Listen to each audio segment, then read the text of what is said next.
Պարոն Մելքոնյան, ձեզ կարգի հրավիրեցին։ Ով։ Երեք Եղամանուկյանն ասում էր այլևս գերիների մասին։ Այսօր պատասխանեմ այդ հարցին։ Բայց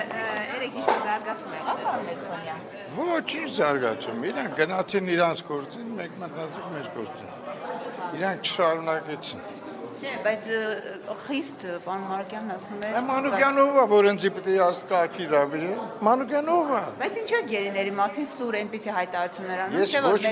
Ես ոչ մի հայտարարություն չեմ արել, սուր, ես ասել եմ իրականությունը, ինչ որ եղել է։ Ոնց են գերեվարվել, ոնց է գերեվարվեցին։ Իրանք եկան իշխանության մի քանի օր, համ իրենց նախկիներին հանձնեցին, համ էլ Ղարաբաղը փաստացի հանձնեցին։ Հիմա երբ որ այդ մարդիկ Թղթով Թամազով հանձնեցին Ղարաբաղը։ ովքեր այն մարդիկ ովքեր հիմա բացում են։ Ոչ։ Դաշնակցականները։ Շարմանյանն է, ինչա դրա գլխավորություն։ Դու ավելի լավ գիտեք, ինձ մի հարցեր։ Այսինքն որևէ խոսակցություն ձեր հետ չի։ Ոչ, չի եղել։ Չի եղել։ Դու իրանք ով են որ կարգի հրավիրեն կամ ով։ Դիմել էր հանձնաժողովի Մի րոպե, հանձնաժողովի նախագահան գիտի ճշմարտությունը։